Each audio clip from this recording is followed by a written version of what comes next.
COVID-19 को स्वास्थ्य आपतकाल अन्त्य भएको घोषणा। आगामी वर्ष तिर्नै पर्ने सरकारी ऋण 2 खर्बमाथि बजेट बनाउन सकस। हेलिकप्टर उडानमा बढ्दो जोखिम, 1 महिनाभित्रै 3 दुर्घटना। 12 कक्षामा नन ग्रेड आएको विषयमा मात्र पुनः परीक्षा दिन पाइने रवि लामिछानेको दावी। शरणार्थीका नाममा भएको ठगी बारेमा हामीले अनुसन्धान अघि बढाएका थियौं। टोपबहादुर बारेमा रवि लामिछानेको टिप्पणी हेर्दा हेर्दै हराउनु भयो। कानुनले काम गर्दा राजनीति चुप बस्नुपर्छ भन्दै विश्वप्रकाश शर्माको भनाई। सरकारमा नजाने राष्ट्रिय स्वतन्त्र पार्टीको निर्णय, समर्थन पनि फिर्ता लिने। पछिल्लो 24 घण्टामा नेपालमा थप 17 जनामा कोरोना संक्रमण पुष्टि। भुटानी शरणार्थी प्रकरणमा संलग्नहरू कानुनको दायरामा आउनुपर्छ भन्दै कंग्रेस प्रवक्ताको भनाई। हेलिकप्टर दुर्घटना अपडेट, 1 जनाको मृत्यु, 4 जना घाइतेलाई काठमाडौँ ल्याइयो। गौतम बुद्ध अन्तर्राष्ट्रिय विमानस्थल सञ्चालनको माग गर्दै प्रधानमन्त्रीलाई ज्ञापन पत्र। बनिसकेका घरको नक्सा पास गर्न महानगरमा 7000 भन्दा बढी निवेदन। रवि लामिछानेले भने शरणार्थीका नाममा भ्रष्टाचार गर्ने व्यक्तिलाई कारबाही गर्नुपर्छ। तार काटे महानगरमै इन्टरनेट ब्याकआउट हुन्छ भन्दै आयुष्मानको भनाई। संघीय मामिला मन्त्रालयको पत्राचारपछि महानगरले भन्यो, सधैँ आदेश मान्दैनौं, अब तार काट्छौं। नक्कली भुटानी शरणार्थी प्रकरणमा जो संलग्न रहे पनि कारबाही गर्नुपर्छ भन्दै कंग्रेसको भनाई। टोपबहादुर रायमाझी फरार सूचीमा। मुगलिन पोखरा सडक ढिला सुस्तीले हिलाम्बे र धुलाम्मी, निर्देशनले दिएन समाधान। निर्मला पन्त हत्या प्रकरण डीएनए परीक्षण गर्न थप 3 जनाको नमुना संकलन। रासोपाले समर्थन लिएसँगै प्रचण्डले फेरि विश्वासको मत लिनुपर्ने। राष्ट्रिय स्वतन्त्र पार्टीले समर्थन फिर्ता लिए पनि प्रचण्डको पक्षमा 158 संसदको समर्थन कायमै। केपी ओलीबाट प्रधानमन्त्री बन्ने अफर नआएको रवि लामिछानेको दावी। राष्ट्रिय स्वतन्त्र पार्टीले समर्थन फिर्ता लिँदा पनि सुविधाजनक बहुमतमा प्रधानमन्त्री प्रचण्ड। हामी सरकार बनाउने र भत्काउने खेलमा लाग्दैनौं भन्दै राष्ट्रिय स्वतन्त्र पार्टीका सभापति रवि लामिछानेको भनाई। रविले भने, सरकारको छाँट राम्रो नदेखिएपछि प्रतिपक्षमा जाने निर्णय गर्यौं र जो सिमरिकको हेलिकप्टरबाट आम्फाल्दा सकुशल भेटिए, यसबारे महत्त्वपूर्ण जानकारी। दर्शक महानुभावहरू नमस्कार। स्मार्ट खबरको न्युज अपडेटमा यहाँहरूलाई हार्दिक स्वागत छ। म आर्यन न्युपानी। सदाको दिन जस्तै आजका पनि देश तथा दुनियाँका महत्त्वपूर्ण खबरहरू लिएर तपाईहरुमाझ उपस्थित भइसकेका छौं। प्रस्तुत गरेको समाचार मन परेको छ भने कृपया यो भिडियो सामग्रीमा एउटा लाइक अवश्य गरिदिनु होला। पलपलको न्युज अपडेटका लागि हाम्रो युट्युब च्यानललाई सब्स्क्राइब गर्नुहोस् अनि नजिकै आउने बेल आइकनलाई क्लिक गर्नु होला। कहाँबाट हेर्दै हुनुहुन्छ अनि के कस्तो लाग्दैछ आफ्ना कुराहरू तलको कमेन्ट बक्समा कमेन्ट गर्नु होला। आउनुहोस् दर्शक महानुभावहरू, आजका मुख्य समाचारहरू सुरु गरौं राष्ट्रिय स्वतन्त्र पार्टीको प्रसंगबाट। राष्ट्रिय स्वतन्त्र पार्टी रासोपा सरकारमा नजाने भएको छ। यस्तै रासोपाले सरकारलाई दिएको समर्थन पनि फिर्ता लिने निर्णय गरेको छ। रासोपाको केन्द्रीय समिति र संसदीय दलको संयुक्त बैठकले सरकारमा नजाने र समर्थन पनि फिर्ता लिने निर्णय गरेको हो। बैठकपछि भएको पत्रकार सम्मेलनमा सभापति रवि लामिछानेले उपनिर्वाचनको जनमत अनुसार आफूहरू प्रतिपक्षमा बस्न लागेको बताएका छन् र साथमा सरकारमा आइदिए हुन्थ्यो भन्ने सदा सहायता प्रधानमन्त्री पुष्पकमल दाहाल प्रचण्डले राखेको भए पनि सरकारको कार्यशैली र गति हेर्दा सरकारमा जान नसकेको उहाँले बताउनु भएको हो। पुष्पकमल दाहाल प्रचण्ड नेतृत्वको सरकारमा रासोपा गृह, शिक्षा र श्रम तथा रोजगार मन्त्रालय लिएर सरकारमा गएको थियो। विशेष गरी सरकारमा नजाने राष्ट्रिय स्वतन्त्र पार्टीले निर्णय गरेको छ भने समर्थन पनि फिर्ता लिएको छ। सङ्खुवासभामा सिमरिक एयरको हेलिकप्टर दुर्घटनामा 1 जनाको मृत्यु भएको छ। दुर्घटनामा परि गम्भीर घाइते भएका भमिन गुरुङको मृत्यु भएको जिल्ला प्रहरी कार्यालय सङ्खुवासभाका प्रवक्ता भुवन बाबु खड्काले जानकारी दिएका छन्। मृत गुरुङले हेलिकप्टरमा सहयोगीका रूपमा काम गर्दै आएका थिए। माथिल्लो अरुण हाइड्रो पावरका सामान गोला भन्ने स्थानबाट सिप्रुङ भन्ने स्थानमा लैजाँदै गर्दा भोटेखोला गाउँपालिका वडा नम्बर 4 सिप्रुङमा हेलिकप्टर दुर्घटनामा परेको थियो। दुर्घटनामा क्याप्टेन सुरेन्द्र पाण्डे, को पाइलट छिरिङ भोटे, अर्का सहयोगी मनोज थापा र नेपाल विद्युत प्राधिकरणका कर्मचारी विक्रम शंकर घाइते भएको प्रहरीले जनाएको छ। घाइते 4 जनालाई उपचारका लागि काठमाडौँ ल्याइएको छ।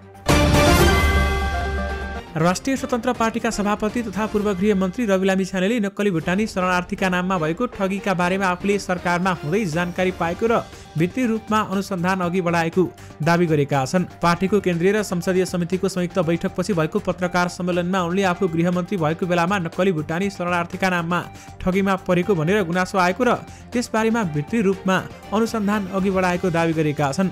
उनले भने, जब म गृह मन्त्रालयमा थिएँ हामीले 4-5 चरणमा बसेर छलफल गरेर पिचिलो छ भनेर भित्री रूपमा अनुसन्धान सुरु गरेको विषय हो भन्दै उहाँले बताउनु भएको हो। नक्कली भुटानी शरणार्थी बनाएर अमेरिका पठाउने भन्दै ठगी गर्ने गिरोहमा संलग्न रहेकाहरूलाई प्रहरीले पक्राउ गरी अनुसन्धान अघि बढाएको कार्यको आफूले समर्थन गर्ने उनले बताएका छन्। तर यो ठगीको लहरो पहरोसम्मै रहेको भन्दै उनले यो लहरो कहाँसम्म पुग्छ र कसरी टुङ्गिन्छ भन्ने हेर्नुपर्ने बताएका छन्।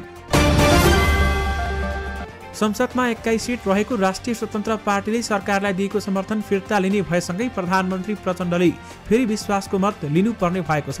प्रचण्डले यसअघि नै दोहोऱ्याएर विश्वासको मत लिएकामा तेस्रो पटक पनि विश्वासको मत लिनुपर्ने अवस्था आएको हो। संविधानको धारा 100 को उपधारा 2 मा सरकारमा सहभागी दलले आफ्नो समर्थन फिर्ता लिएमा 30 दिनभित्र प्रधानमन्त्रीले विश्वासको मत लिनुपर्ने व्यवस्था छ, जसअनुसार प्रधानमन्त्री प्रचण्डले अब फेरि 30 दिनभित्र प्रतिनिधि सभामा विश्वासको मत लिनुपर्ने देखिएको हो। सरकारमा सहभागी दलले आफ्नो समर्थन फिर्ता लिएमा 30 दिनभित्र प्रधानमन्त्रीले विश्वासको मतका लागि प्रतिनिधि सभा समक्ष प्रस्ताव राख्नुपर्नेछ, संविधानको धारा 100 को उपधारा 2 मा भनिएको छ। यद्यपि रासपाको समर्थन फिर्ताका बीच प्रचण्ड नेतृत्वको सरकारसँग बहुमत भने कायमै छ। रासपा बाहेक नै हाल सरकारको पक्षमा नेपाली कांग्रेस, माओवादी केन्द्र, जसपा, नेकपा एकीकृत समाजवादी, लोसपा, नागरिक उन्मुक्ति पार्टी, जनमत पार्टी र स्वतन्त्र सांसद रहेका छन्, जसअनुसार प्रचण्डको साथमा 158 सांसद पुग्ने देखिन्छ, जबकि प्रतिनिधि सभामा विश्वासको मत पाउन 138 सांसद भए पुग्छ।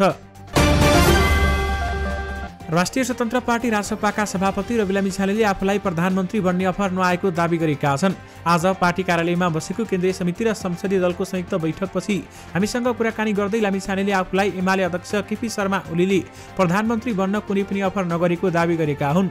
उनले पार्टी सरकार बनाउने वा ढाल्ने खेलमा नलाग्ने बताए, तर अस्थिरता हुने अवस्था आएमा भने पार्टी चुप बस्न नसक्ने उहाँले स्पष्ट पार्नु भएको छ। सङ्खुवासभामा सिमरिक एयरको हेलिकप्टर दुर्घटना हुनुअघि त्यसमा सवार 2 जनाले हाम फालेको खुलेको छ। सङ्खुवासभाको भुटेखोला 4 मा शुक्रबार दिउँसो 1:10 मा भएको दुर्घटना अघि हाम फालेका 2 जना सकुशल भेटिएका हुन्। यसरी हाम फालेर पनि सकुशल रहनेमा सङ्खुवासभाकै चेपुवाका छिरिङ भोटे र सिमरिक एयरकै कर्मचारी रहेका छन्। ती कर्मचारीको नाम खुल्न बाँकी छ। भोटेखोला गाउँपालिका वडा नम्बर 4 का वडा अध्यक्ष विकास तामाङले हाम फालेका 2 जनालाई कुनै चोटपटक नरहेको समेत हामीलाई बताउनु भएको छ। विश्व स्वास्थ्य संगठन WHO ले कोभिड-19 लाई लिएर जारी गरेको उच्च तहको सतर्कता 3 वर्षपछि हटाएको छ। विश्वव्यापी स्वास्थ्य आपतकालको रूपमा अब कोरोना महामारी नरहेको घोषणा गर्दै WHO ले संक्रमण रोकथामका लागि अपनाउने गरिएका सतर्कता हटाएको हो। WHO को यो घोषणालाई कोरोना महामारी अन्त्यको एउटा महत्त्वपूर्ण कदमको रूपमा लिएको छ। चीनको वुहान शहरबाट सुरु भएको कोरोना भाइरस संक्रमणले विश्वव्यापी महामारीको रूप लिएको थियो भने भाइरसको फैलावट रोक्न WHO को कडा प्रतिबन्धात्मक नियमहरू जारी गरेको थियो। कोरोना महामारीका कारण विश्वभर 70 लाख मानिसको मृत्यु भएको पुष्टि भएको WHO ले जनाएको छ, तर उसले मृतकको संख्या योभन्दा 3 गुणा बढी हुन सक्ने अनुमान समेत गरेको छ। विशेष गरी कोभिड-19 को स्वास्थ्य आपतकाल अन्त्य भएको घोषणा गरिएको छ। कक्षा 12 का विद्यार्थीले एनजी नन ग्रेड आएको विषयमा मात्र ग्रेड वृद्धि परीक्षा दिन पाउने भएका छन्। सरकारले लेटर ग्रेडिङ निर्देशिका 2078 संशोधन गर्दै जतिवटा विषयमा एनजी आएको छ त्यो विषयमा मात्र परीक्षा दिनुपर्ने व्यवस्था गरेको छ। यो भन्दा अघि 2 या 2 भन्दा बढी कम विषयमा मात्र एनजी आउँदा ती विषयहरूमा भने मात्रै ग्रेड वृद्धि परीक्षा सोही वर्ष दिन पाउने र 2 भन्दा बढी विषयमा एनजी ल्याएको अवस्थामा अर्को वर्ष सबै विषयको परीक्षा दिनुपर्ने बाध्यात्मक व्यवस्था थियो। बिहीबार बसेको मन्त्री परिषद स्तरीय बैठकले विद्यार्थीले 2 या 2 भन्दा कम विषयमा एनजी आएको अवस्थामा सोही वर्ष र त्यसभन्दा माथि जति विषयमा पनि एनजी ल्याउँछन् ती विषयमा मात्र 3 वर्षसम्म परीक्षा दिन पाउने निर्णय गरेको हो। एक पटक तोकिएको न्यूनतम ग्रेड प्राप्त गरेपछि सोही विषयमा दोहोऱ्याएर परीक्षा दिन उपयुक्त नहुने भएकोले संशोधन गरिएको बोर्डले बताएको छ। विशेष गरी 12 कक्षामा नन ग्रेड आएको विषय मात्र पुनः परीक्षा दिन पाइने बताइएको छ। राष्ट्रिय स्वतन्त्र पार्टी रासपाका सभापति रवि लामिछानेले नक्कली भुटानी शरणार्थी बनाउने प्रकरणमा सरकारले चालेको कदम सकारात्मक रहेको बताएका छन्। सरकारबाट बाहिरिने निर्णय सार्वजनिक गर्न आयोजित पत्रकार सम्मेलनमा रवि लामिछानेले अहिलेका गृहमन्त्रीले गरेको यो कामलाई स्वागत गर्ने बताए। हामी सकारात्मक छौं, उहाँले राम्रो कदम चाल्नु भएको छ। लामिछानेले भने तर यो प्रकरण कसरी टुङ्गिन्छ भन्ने अझै हेर्न बाँकी रहेको उनले बताएका छन्। जति तान्दा पुग्छ त्यति मात्र जाने हो कि लामिछानेले आशंका गरेका छन्। र साथमा नक्कली शरणार्थी प्रकरणमा तानिएका पूर्व उप प्रधानमन्त्री टोपबहादुर रायमाझी पक्राउ नपरेकाले यो प्रकरण शंकाकै घेरामा रहेको उहाँको भनाइरहेको छ। बोल्दा बोल्दै हेर्दा हेर्दै हराउनु भयो, आउँछु भन्दा भन्दै हराउनु भयो भन्दै उनले भने नक्कली भुटानी शरणार्थी प्रकरण बारेमा आफू गृहमन्त्री हुँदा 4-5 चरणमा कुरा भएको समेत उहाँले खुलासा गर्नु भएको छ। नेपाली कांग्रेसका महामन्त्री विश्वप्रकाश शर्माले कानुनले काम गर्दा राजनीति चुप बस्नुपर्ने बताएका छन्। नेपाली नागरिकलाई भुटानी शरणार्थी बनाएर अमेरिका लैजाने भनेर गरिएको ठगीमा राजनीतिक नेतृत्व मुछिएको विषयमा सोधिएको प्रश्नमा उनले भनेका छन्, राजनीतिले काम गर्दा कानुनले खबरदारी गर्न सक्छ, तर कानुनले काम गरेको बेलामा राजनीति चुप बस्नुपर्छ। मेरो दल मेरो नेता भन्न पाइन्न भन्दै उनले बताएका छन्। यो अमुक दल वा यो नेताको विषय नभएको भन्दै उनले सम्बन्धित निकायले छानबिन गर्ने बताएका हुन्। पछिल्लो 24 घण्टामा नेपालमा थप 17 जनामा कोरोना भाइरस कोभिड-19 को संक्रमण पुष्टि भएको छ। स्वास्थ्य मन्त्रालयका अनुसार 257 जनाको पीसीआर परीक्षण गर्दा 17 जनामा कोरोना संक्रमण देखिएको हो। यस्तै कोरोनाको सक्रिय संक्रमितको संख्या 162 पुगेको छ भने संस्थागत आइसोलेसनमा 24 जना र आइसियुमा 12 जना उपचाररत रहेका छन्। अव्यवस्थित तारहरूका कारण शहर कुरूप देखिनुका साथै दुर्घटना निम्ताएको भन्दै काठमाडौँ महानगरपालिकाले सम्बन्धित निकायहरूलाई तारको उचित व्यवस्थापन गर्न झकझकाइरहेको छ। वैशाख 12 गते महानगरले 15 दिने अल्टिमेटम दिँदै आगामी वैशाख 17 गतेसम्म तारको उचित व्यवस्थापन नभई वैशाख 28 गतेदेखि नै आफै तार काटिदिने चेतावनी दिएको छ। महानगरले टेलिफोन, इन्टरनेट तथा केबलहरूका तारहरू अव्यवस्थित भएको बताएको छ भने यी तारहरू काटिए महानगरको सबै सूचना प्रवाह समेत सेवा ठप्प हुने इन्टरनेट सेवा प्रदायकको छाता संगठन इन्टरनेट प्रदायक नेपालसँग आइस्पानका प्रमुख कार्यकारी अधिकृत सिइओ सुभाष खड्का बताउँछन्। तार काटिए महानगरमै इन्टरनेट ब्ल्याकआउट हुन्छ, महानगर सहित सिंहदरबारकै काम समेत अवरुद्ध हुन्छ। उनले भने अहिले हरेक क्षेत्रमा इन्टरनेटको प्रयोग भएको पाइन्छ, यो अत्यावश्यक भइसक्यो। हुन पनि अहिले हरेक कार्यालयदेखि अस्पताल, विद्यालय, एयरपोर्ट र घरसम्मै इन्टरनेट नहुने अवस्था सृजना भइसकेको छ भन्दै उहाँले बताएका छन्। दर्शक महानुभावहरू, यद्यपि तार काटे महानगरमै इन्टरनेट ब्ल्याकआउट हुन्छ भन्दै आइस्पानले बताएको छ। नेपाली कांग्रेसले नक्कली भुटानी शरणार्थी बनाएर ठगी प्रकरणमा संलग्न रहेकाहरूलाई कारबाहीको दायरामा ल्याउनु पर्ने बताएको छ। सभापति शेरबहादुर देउवाको न्यास दुम्बाराहीमा बसेको पदाधिकारी बैठकपछि पत्रकारसँग कुराकानी गर्दै प्रवक्ता प्रकाश शरण महतले नक्कली भुटानी शरणार्थी प्रकरणमा संलग्न जो कोहीलाई पनि कारबाहीको दायरामा ल्याउनु पर्ने बताएका छन्। नक्कली भुटानी शरणार्थी बनाएर ठगी गरेको प्रकरणमा पक्राउ पूर्जी जारी भएका नेकपा एमालेका सचिव एवं प्रतिनिधि सभा सदस्य टोपबहादुर रायमाझी फरार भएका छन्। बुधबार पक्राउ पूर्जी जारी भएका उनी बिहीबार प्रहरी कार्यालयमा उपस्थित हुने प्रहरीको अपेक्षा थियो। प्रहरी उच्च स्रोतका अनुसार बिहीबार साँझसम्म सम्पर्कमा नआएर उनी फरार भएका हुन् भन्दै बताइएको छ भने उहाँ आफै प्रहरीकोमा आउने कुरा थियो, तर बिहीबार साँझसम्म आउनु भएन। प्रहरी उच्च स्रोतले भन्यो, पक्राउ पूर्जी जारी भइ नसकेको सांसद जस्तो मान्छे सम्पर्कविहीन भएपछि उहाँ अब फरारको सूचीमा पर्नुभयो। उहाँ आजसम्ममा पनि प्रहरी समक्ष आउनु भएको छैन। बुधबार साँझ गृह जिल्ला अर्घाखाँचीमा भएको एउटा कार्यक्रम सकेर रायमाझी बुटवल आएका थिए र आफू विरुद्ध पक्राउ पूर्जी जारी भएपछि उनी सञ्चारकर्मीलाई अनुसन्धानमा सहयोग गर्ने प्रतिक्रिया दिएर अर्घाखाँचीबाट हिँडेका थिए। पछिल्लो समय उनको फोन स्विच अफ छ। प्रतिनिधि सभामा सभामुख देवराज घिमिरे र रायमाझी अर्घाखाँचीको कार्यक्रममा सँगै थिए। उनीहरू दुवैजना सँगै बुटवलसम्म आएका थिए। विशेष गरी टोपबहादुर रायमाझी फरार सूचीमा परेका छन्। पृथ्वी राजमार्गको मुगलिनदेखि पोखरासम्म सडक आसपासका सहर र गाउँ घाम लागेका दिन धुलोले ढाकिन्छन्। पानी परेका दिन हिलो छ्यापिन्छन्। घाम लागेका बेलामा सडकबाट उडेका धुलोले अगाडि यात्रा गरिरहेका सवारी देख्न मुस्किल पर्छ। सडकको वारीबाट पारीका बजार हेर्न आँखा तन्काउनु पर्छ। हिलो र धुलोले सडक पैदल यात्रा गर्न त कि उभिन पनि सक्ने स्थिति छैन। नेपालकै चल्तीको राजमार्गमा सवारीको भिडले उडाउने धुलोबाट राजमार्ग आसपासका बासिन्दा निस्सासिएका छन्। पानी परेका दिन सवारीले छ्यापेको हिलोले राजमार्ग वरिपरिका घरहरू कुरूप बनाइदिन्छन्। बजार गएर फर्कँदा धुलो र हिलोले मान्छे चिन्न पनि मुस्किल पर्छ भन्दै बताइएको छ।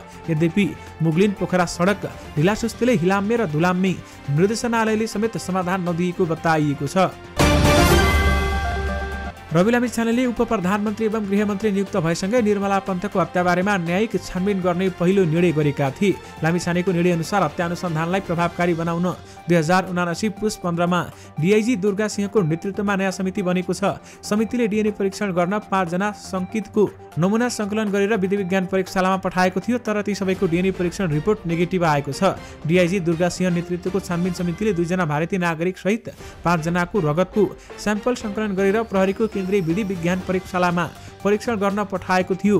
गृह मन्त्रालयबाट रविको बहिर्गमनसँगै सो समिति निष्क्रिय भएको छ। समिति सक्रिय नभए पनि केन्द्रीय अनुसन्धान ब्युरो र जिल्ला प्रहरी कार्यालय कञ्चनपुरले निर्मला हत्या अनुसन्धान जारी राखेका छन्। विशेष गरी निर्मला हत्या प्रकरणमा डीएनए परीक्षण गर्न थप 3 जनाको नमुना सङ्कलन गरिएको छ।